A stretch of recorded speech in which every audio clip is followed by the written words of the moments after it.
Hello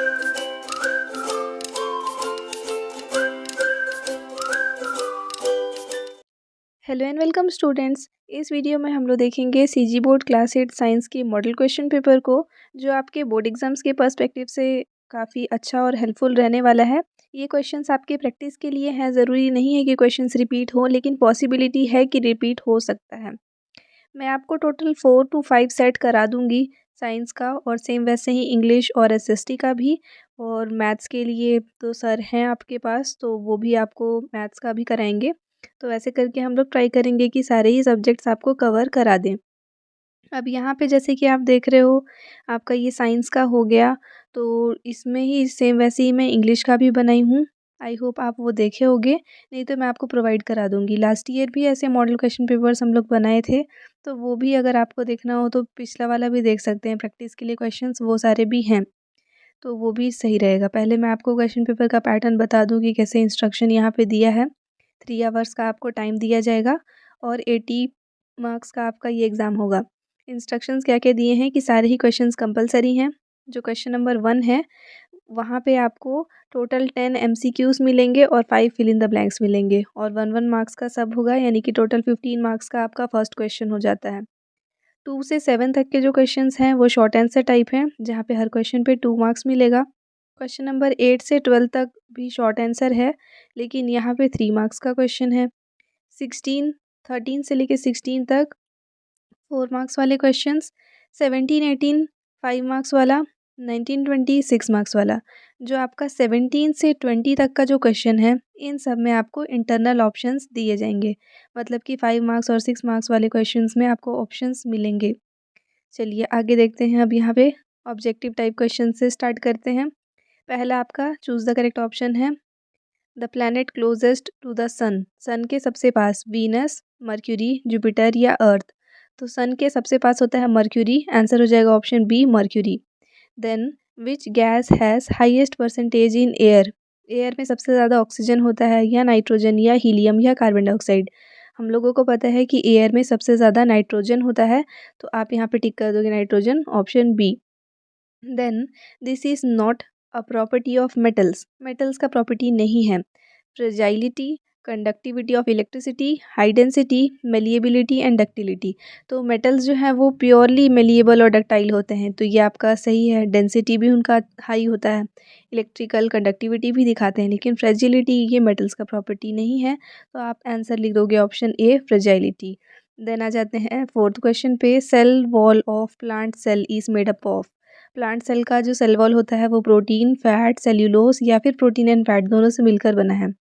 तो जो cell wall है उनका, जो प्लांट सेल का जो सेल वॉल होता है वो सेल्यूलोज का बना हुआ होता है। ये आपको याद होना चाहिए, काफ़ी बार ये चीज़ रिपीट भी हो चुका है। तो आपका आंसर हो जाएगा option C cellulose. Then power house of cell किसको बोलते हैं, सेंट्रोसोम, राइबोसोम, न्यूक्लियस या माइटोकॉन्ड्रिया। तो आंसर हो जाएगा आपका ऑप्शन डी माइटोकॉन्ड्रिया, इसको बोला जाता है power house of cell. Ribosome protein factory है, न्यूक्लियस कंट्रोल रूम है, ये पता होना चाहिए। सेंट्रोसोम तो यहाँ पे फिलहाल सेल डिवीजन का काम आता है, ये सब में नहीं है। नेक्स्ट है रिफ्रैक्टिव इंडेक्स ऑफ ग्लास, याद कर लेना, ग्लास का रिफ्रैक्टिव इंडेक्स 1.5 होता है। उसके बाद में the point from which a light rays passes without any deviation. हम लोग लेसन के एक्सप्लेनेशन में पढ़े हैं कि जब भी हम लोग कोई भी, यहाँ पे क्या दिया है, लेंस या मिरर तो स्पेसिफाई नहीं किया है, तो ऐसे देखेंगे कि जब भी कोई भी रे ऑफ लाइट ये जो ऑप्टिकल सेंटर है यहाँ से पास होता है ना, तो विदाउट एनी डेविएशन जाता है। ऐसे आया है फिर ऐसे ही वापस जाएगा। तो आंसर हो जाएगा आपका option B optical centre. Then a simple voltaic cell electrolyte, simple voltaic cell में इलेक्ट्रोलाइट क्या होता है, डाइल्यूट सल्फ्यूरिक एसिड है, डाइल्यूट हाइड्रोक्लोरिक एसिड है, कॉपर सल्फेट सॉल्यूशन है, या पोटेशियम हाइड्रोक्साइड है। तो जो एक वोल्टिक सेल है वहाँ पे इलेक्ट्रोलाइट के फॉर्म में डाइल्यूट सल्फ्यूरिक एसिड यूज होता है, तो आंसर हो जाएगा option A. Then process of coating a layer of metal of on an object by electric current, electric current के हेल्प से किसी भी ऑब्जेक्ट के ऊपर में दूसरे मेटल का कोटिंग करना, यह आपका इलेक्ट्रोप्लेटिंग होता है। इलेक्ट्रिसिटी के हेल्प से एक नया कोटिंग चढ़ाएं, तो आंसर हो जाएगा option B electroplating. 10th question है, incubators are used in, incubators कहाँ यूज़ करते हैं, डेयरी प्रोडक्ट्स में, फिशरीज़ में, पोल्ट्री में या एपीकल्चर में। तो इंक्यूबेटर्स में जो मधुमक्खियाँ होती हैं उनको पाला जाता है, और एपीकल्चर रियरिंग ऑफ बीज है, तो आंसर हो जाएगा ऑप्शन डी, एपीकल्चर। नेक्स्ट है fill in the blanks. The dash star seems to be fixed at a north direction. North direction में फिक्स्ड कौन सा स्टार दिखता है? पोल स्टार, तो यहाँ पे लिखोगे पोल। इसके बाद में noble metals are usually, noble metal कैसे होते हैं? नॉन रिएक्टिव, तो यहाँ पे स्टेबल या नॉन रिएक्टिव लिख सकते हो, यहाँ आंसर आपका दिया है। उसके बाद आर्टिफिशियली प्रिपेयर्ड मैन्योर को फर्टिलाइज़र बोलते हैं, तो यहाँ फर्टिलाइज़र लिखोगे। डिहाइड्रेशन जब हो जाता है सिक पर्सन को, उसको अवॉइड करने के लिए उसको फ्रीक्वेंटली मतलब कि बार बार ORS सॉल्यूशन दिया जाता है, जिसको कि लाइफ सेविंग सॉल्यूशन बोलते हैं, तो यहाँ पे आप ORS लिख सकते हो।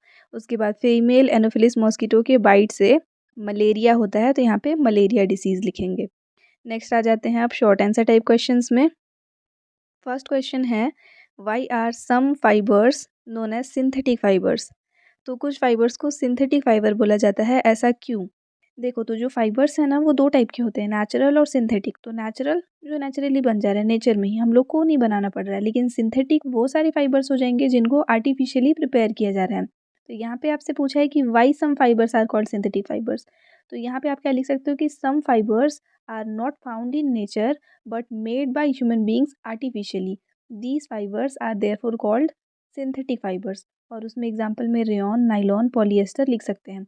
ये आंसर मेरे को सही नहीं लगा, इसलिए मैं आपको अपने वर्ड्स में बता दी, आप वो लिख लेना। उसके बाद में the picture formed on the screen at theatre hall is real और वर्चुअल। तो थिएटर हॉल में जो पिक्चर बनता है स्क्रीन पे, वो रियल होता है, तो यहाँ पे आप लिखोगे the picture formed on the screen at theatre hall are real images. Next आते हैं क्वेश्चन नंबर 4 में। यहाँ पे दिया है in the solar heater, solar water heaters energy is transformed into which form? Solar water heaters में solar energy heat energy में convert होता है, तो solar energy is converted into heat energy in solar water heater. Next है, what are the new irrigation techniques? New irrigation techniques में दो याद करना है, स्प्रिंकलर इरिगेशन मेथड और ड्रिप इरिगेशन मेथड, ये आप लिख लेना। उसके बाद में why fibre food must be taken, fibrous होगा, तो why fibrous food must be taken. तो जो फाइबर है वो यूज़फुल होता है हमारे बॉडी के लिए, क्योंकि वो हमारे बॉडी को क्लीन करता है, हमारे डाइजेस्टिव ट्रैक्ट को क्लीन करता है, साथ ही में वो डाइजेस्टिव सिस्टम के प्रॉपर फंक्शनिंग में हेल्प करता है, इसलिए ये इंपॉर्टेंट है। लेकिन यहाँ पे जो आंसर फ्रेम किया है वो अच्छा नहीं है, तो आप क्या लिख सकते हैं? यहाँ पे पूछा है why fibrous food must be taken, तो आप लिखोगे fibrous food helps in proper functioning of digestive system and also cleans our digestive tract. Therefore, fibrous food must be taken. Next आ जाते हैं 7th question. Why is diet plan necessary for teenagers? यहाँ पे आप थोड़ा pixel बढ़ा के देखना ना, थोड़ा सा क्लियर नहीं दिखेगा लेस पिक्सल में, क्योंकि ये PDF जो है वो हम लोग नहीं बनाए हैं, ये नवोद पब्लिकेशन का जो बनाया हुआ PDF है उसके थ्रू स्टडी हम लोग करा रहे हैं, तो इसलिए ये थोड़ा सा आपको ऐसा रफ दिखेगा, उतना ज़्यादा क्लियर क्लीन नहीं है। जब खुद से बनाते हैं ना तो वो बहुत क्लीन रहता है, लेकिन ये कैप्चर किया हुआ है, तो ये थोड़ा सा आपको ब्लरी सा दिखेगा अगर पिक्सल कम होगा तो बढ़ा के देखिएगा। नेक्स्ट है टीनेजर्स को नेसेसरी डाइट प्लान लेना क्यों ज़रूरी होता है? तो टीनेज, यहाँ पे टीनेजर नहीं लिखना, teenage is a stage of fast growth and development, thus diet plan is necessary for teenagers लिखना है यहाँ एडोलेसेंट की जगह, तो टीनेज लिखना है यहाँ पे। टीनेज जो है वो एक ऐसा स्टेज है जहाँ पे फास्ट ग्रोथ और डेवलपमेंट होता रहता है, इसलिए प्रॉपर डाइट प्लान जो है वो नेसेसरी होता है टीनेजर्स के लिए। यहाँ पे हो गया आपका 2 मार्क्स वाला क्वेश्चन। अब 3 मार्क्स वाले पे आते हैं। फर्स्ट क्वेश्चन दिया है gold and silver are use for making ornaments, क्यों?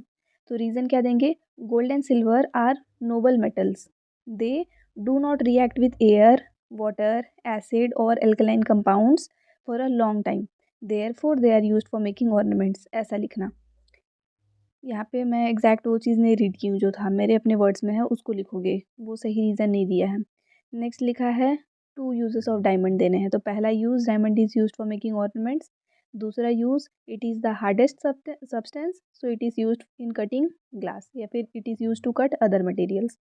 नेक्स्ट क्वेश्चन है why do we boil milk before using it? तो यूज़ करने से पहले मिल्क को बॉयल क्यों किया जाता है? ये वाला आंसर भी उतना कुछ अच्छा नहीं दिया और काफ़ी बड़ा भी दे दिया है, थोड़ा सा सिंपल करके इसको लिख सकते हैं। तो यहाँ पे आप क्या लिखोगे?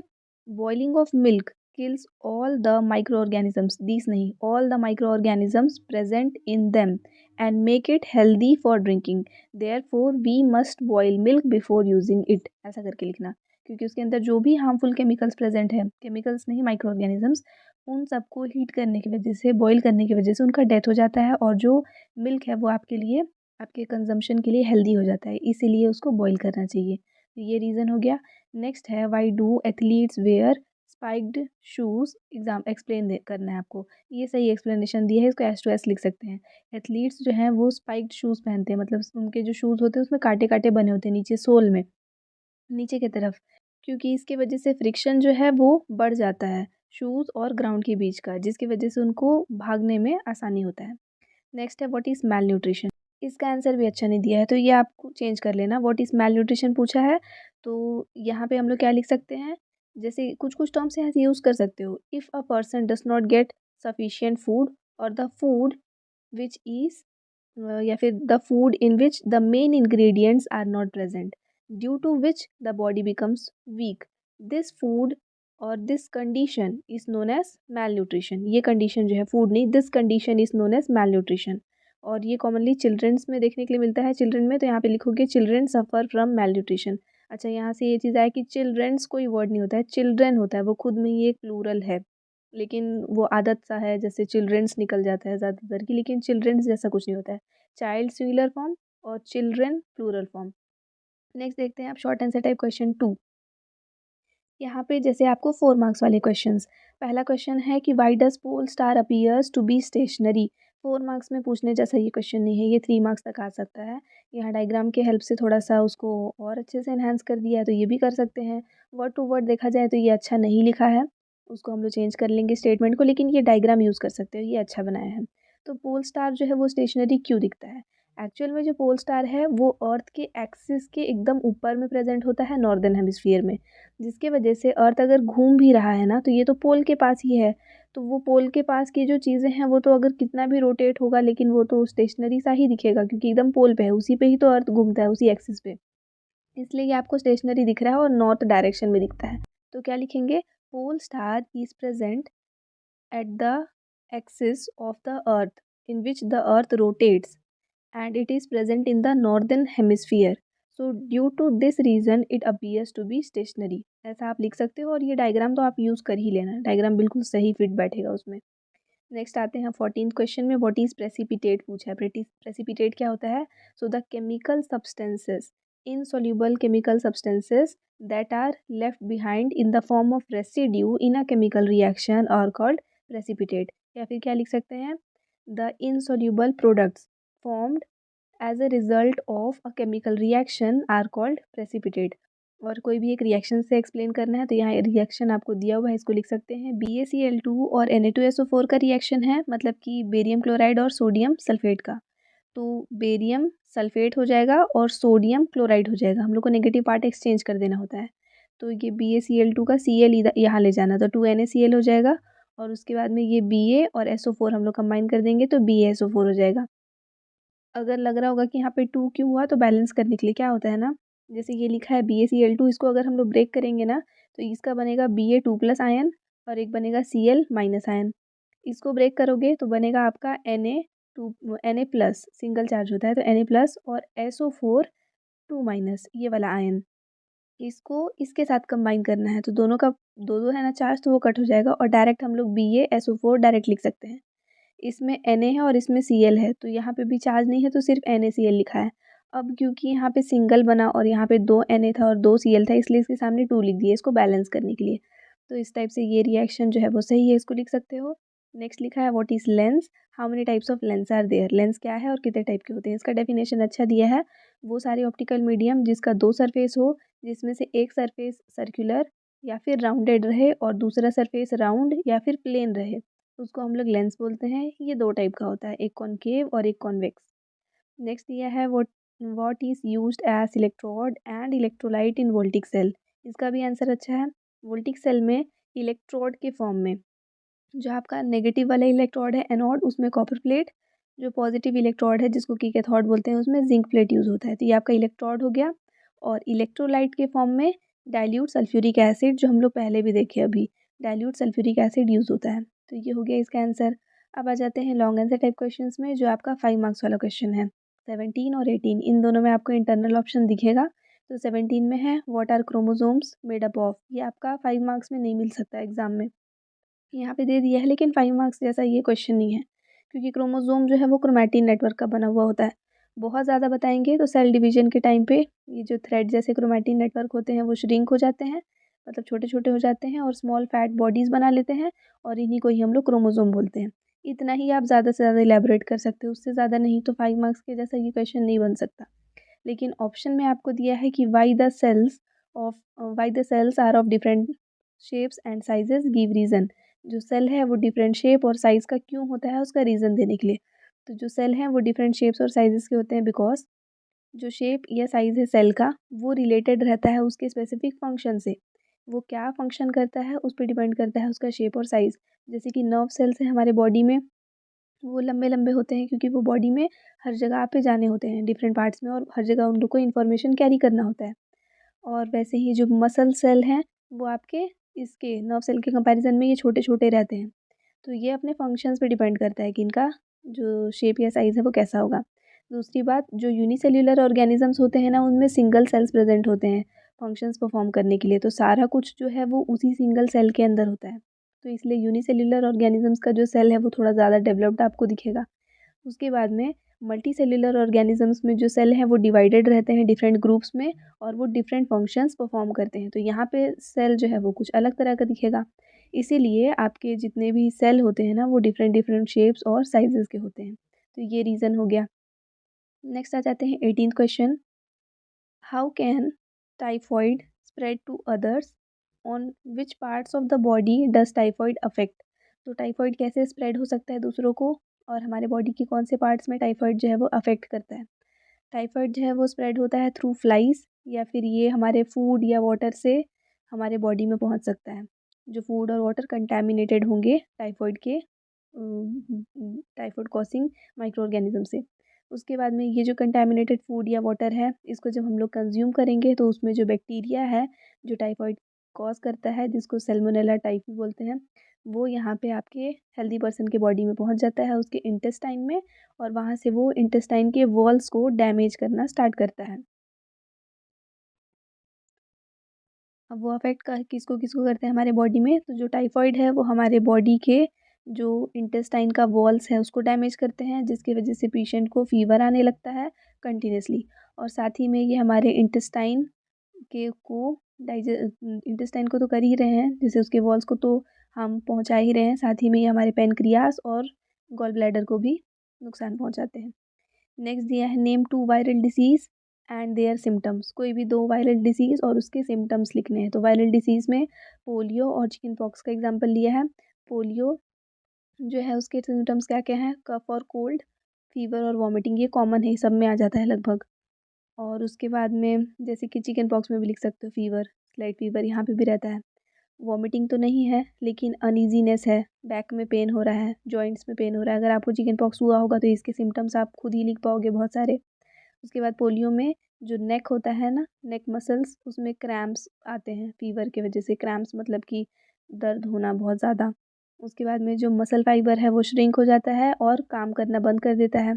कुछ टाइम के बाद में जो सिक पर्सन है उसका जो लेग का मसल होगा ना वो बहुत ज़्यादा वीक हो जाता है, इतना ज़्यादा कि वो इंसान अब चल नहीं पाता है, सही से खड़ा भी नहीं हो पाता है।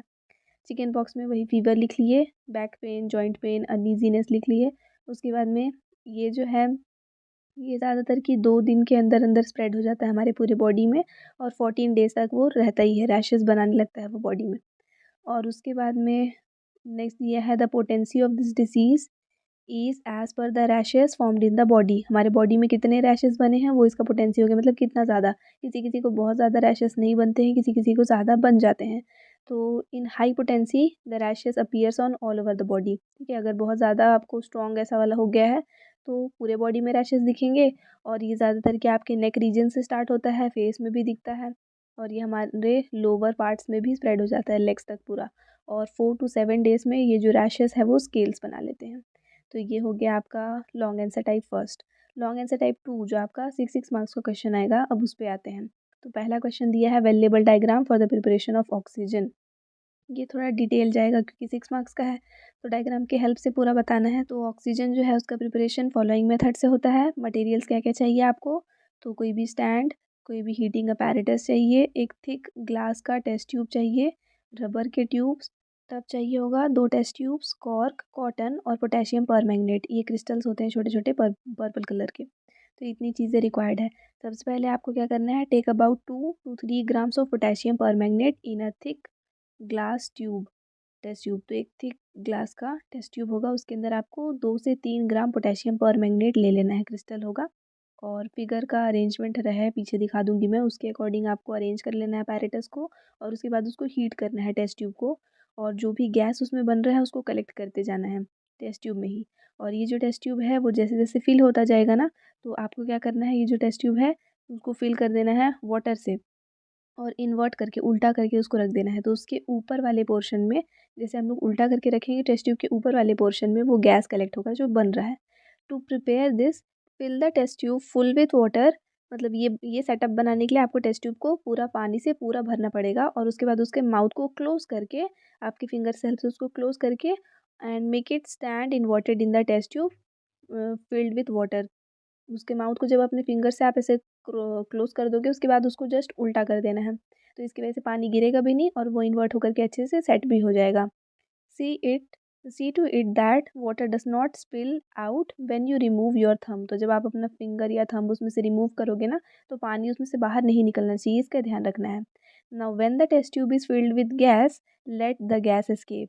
जब वो टेस्ट ट्यूब आपका पूरा गैस से जो है वो भर जाएगा, तो उस गैस को एस्केप होने देना है उससे। और ये जो टेस्ट ट्यूब है, let the test tube remain like that. इस टेस्ट ट्यूब को फिर वैसे ही आपको छोड़ देना है। और उसके बाद में we did not do any experiment with the gas because it contained some air along with gas. आपको यहाँ पे कुछ एक्सपेरिमेंट नहीं करना है, क्योंकि उसमें कुछ कुछ एयर भी प्रेजेंट है, हम लोग को सिर्फ वो गैस का रिक्वायरमेंट है। तो अब कलेक्ट करेंगे हम लोग इस गैस को। तो ये जो गैस लिबरेट हुआ है इसको कलेक्ट कर लेंगे हम लोग दूसरे टेस्ट ट्यूब में, और एक कॉर्क जो है उसके, मतलब उसी टेस्ट ट्यूब में पानी आप निकलने दो, और एक कॉर्क को उसके मुंह पे ऐसे फिट कर देंगे ताकि जो गैस है वो बाहर ना जाए। ये जो गैस कलेक्ट हुआ है यही ऑक्सीजन है, क्योंकि जब हम लोग पोटेशियम परमैंगनेट के क्रिस्टल्स को हीट करते हैं तो वो पोटेशियम मैग्नेट में कन्वर्ट हो जाता है और मैग्नीज डाइऑक्साइड में, और साथ ही में ऑक्सीजन गैस वो रिलीज कर देता है। ये वर्ड्स में लिखा हुआ है इक्वेशन, और ये इक्वेशन के ही फॉर्म में आपका दिया हुआ है। और ये इसका पूरा डायग्राम हो गया कैसे सेटअप आपका किया है। देखो, थंब के हेल्प से इसका माउथ को ऐसे बंद करके और इसमें फिर रख दिए, तो इसकी वजह से इसका पानी स्पिल नहीं होगा। उसके बाद में फिर वैसे ही इन्वर्ट करके जब हम लोग इस टब में इसको रखे हैं यहाँ पे, और उसके बाद फिर दूसरे टेस्ट ट्यूब को हीट कर रहे हैं जिसमें हम लोग पोटेशियम परमैंगनेट के क्रिस्टल्स लिए हैं, और इसको फिर ऐसे कनेक्ट करनी है इसमें। तो ये जब हीट होगा इसमें से जो गैस निकलेगा वो इसमें जाएगा, और यहाँ ऊपर में वो कलेक्ट होते जाएगा। फिर ये पानी यहाँ से निकलने देंगे और गैस को बचा के रख लेंगे, यही आपका ऑक्सीजन गैस है। प्रिकॉशंस क्या क्या लेने हैं यहाँ पे, तो प्रिपेयर करते टाइम ऑक्सीजन को पोटेशियम परमैंगनेट से आपको कॉटन प्लग्स का यूज़ करना है, और जो हार्ड ग्लास का टेस्ट ट्यूब लेना है, नहीं तो फिर ये जो पोटेशियम परमैंगनेट को जब हम लोग हीट करेंगे ना, उस टाइम पे आपका जो ग्लास है वो टूट सकता है।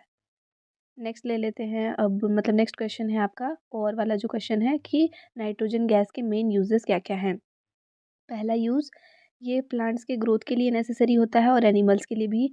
दूसरा, लार्ज अमाउंट ऑफ नाइट्रोजन जो है वो हाइड्रोजन गैस के साथ रिएक्ट करके अमोनिया फॉर्म करता है, जो कि फर्टिलाइजर्स बनाने में काम आता है। जैसे कि यूरिया एक फर्टिलाइज़र है जिसके प्रिपरेशन में अमोनिया का ज़रूरत पड़ता है। उसके बाद में, क्योंकि नाइट्रोजन गैस जो है वो इनर्ट नेचर का होता है, मतलब रिएक्ट नहीं करता है, इसलिए उसको इलेक्ट्रिक लैंप्स के अंदर फिल किया जाता है। उसके बाद में, जो फूड आइटम्स रहते हैं ना, उनको जब स्टोर करते हैं तो वो ज़्यादा टाइम तक फ्रेश रहे, उसके लिए उसमें नाइट्रोजन डाला जाता है। जैसे पोटैटो चिप्स के जो पैकेट्स लेकर के आते हो, तो उसके अंदर में वो जो गैस फील्ड रहता है वो नाइट्रोजन गैस होता है। ये यूजेस हो गए। लास्ट क्वेश्चन है आपका, क्वेश्चन नंबर 20। वीड्स क्या हैं और वीड कंट्रोल क्यों नेसेसरी है। तो वीड्स वो सारे अनवांटेड प्लांट्स होते हैं जो हमारे क्रॉप्स के साथ साथ में ग्रो होने लगते हैं गार्डन में। अब इन वीड्स को कंट्रोल करना क्यों ज़रूरी है, क्योंकि ये जो वीड्स हैं वो कम्पीट करते हैं क्रॉप्स के साथ। जो न्यूट्रिशन रहता है सॉइल में वो सारा एब्जॉर्ब कर लेते हैं, वाटर रहता है उसको एब्जॉर्ब कर लेते हैं, सनलाइट जो उन तक पहुंचना चाहिए वो इन तक भी पहुंचता है। तो प्रॉपर ग्रोथ नहीं होने देते हैं आपके क्रॉप्स का। और कभी कभी ये जो वीड्स है ना, वो ऐसा होता है कि प्लांट्स अपने आसपास की चीज़ों को देख करके ग्रो होते हैं। जैसे बगल में जो वीड्स है वो कुछ एक पर्टिकुलर लेंथ तक ग्रो होगा, तो जो दूसरा प्लांट है वो भी उसके साथ कम्पीट करके उतना ही ग्रो होता है, जबकि उसका ग्रोथ और ज़्यादा होना था। वो भी कभी-कभी नहीं हो पाता है। तो ये सारे रीज़न हैं। कुछ वीड्स जो हैं वो हार्वेस्टिंग के टाइम पे भी दिक्कत लाते हैं क्योंकि वो पॉइज़नस होते हैं नेचर में, इसलिए वीड कंट्रोल करना नेसेसरी होता है। इसको थोड़ा इलैबोरेट कर सकते हैं, आपके बुक में और अच्छे से मिल जाएगा। नेक्स्ट है सीड ट्रीटमेंट क्या होता है और क्यों नेसेसरी है सीड्स का ट्रीटमेंट प्लांट करने से पहले, और उसको एक रीज़नेबल डेप्थ में लगाते हैं ना, तो ऐसा क्यों? तो जो सीड ट्रीटमेंट है वो क्या है, तो जो सीड्स होते हैं ना वो हेल्दी होने चाहिए ताकि अच्छा जर्मिनेशन हो और जो डिजीज़ेज़ वगैरह है वो उसमें ना आए। तो सोइंग से पहले इसलिए सीड को ट्रीट किया जाता है ताकि आपको हेल्दी और डिसीज़ फ्री या फिर डिसीज़ रेज़िस्टेंट सीड्स मिलें। नेक्स्ट, अब क्यों नेसेसरी है एक रीज़नेबल डेप्थ? तो जब हम लोग सीड्स लगाते हैं, अगर ज़्यादा डीप लगा दोगे तो जर्मिनेशन नहीं हो पाएगा सीड्स का, क्योंकि उसको सफिशिएंट मॉइस्चर, लाइट और एयर नहीं मिल पाएगा। और अगर आप बहुत ऊपर लगा दोगे तो जो भी आपके दूसरे एनिमल्स या बर्ड्स हैं वो सीड्स को खा जाएंगे, तो इसकी वजह से उसका ग्रोथ नहीं हो पाएगा। तो आप ये वाला रीज़न भी जो है बहुत अच्छे से, थोड़ा बड़ा आंसर, क्योंकि 6 मार्क्स वाला क्वेश्चन है ना, सर छोटा छोटा नहीं चलेगा। तो ये बहुत ही सिंपल वर्ड्स में आपके टेक्स्ट बुक में दिया है, सीड कंट्रोल, इसके रीजनेबल डेप्थ डेप्थ वाला भी और ये बीट्स वाला भी। तो इसको आप वहाँ से देख कर के लिख लोगे। आई होप आपके लिए ये वीडियो यूज़फुल रहा। नेक्स्ट में हम लोग मॉडल क्वेश्चन पेपर सेट 2 को स्टडी करेंगे। Thanks for watching. आपको मॉडल पेपर 2 और इंग्लिश वाला वीडियो, वो दोनों अभी फ़िलहाल स्क्रीन पे डिस्प्ले हो रहा होगा, और साथ ही में जो मैंने प्रीवियस ईयर कराया था वो भी डिस्प्ले हो रहा है, तो आप इन्हें क्लिक करके देख सकते हो।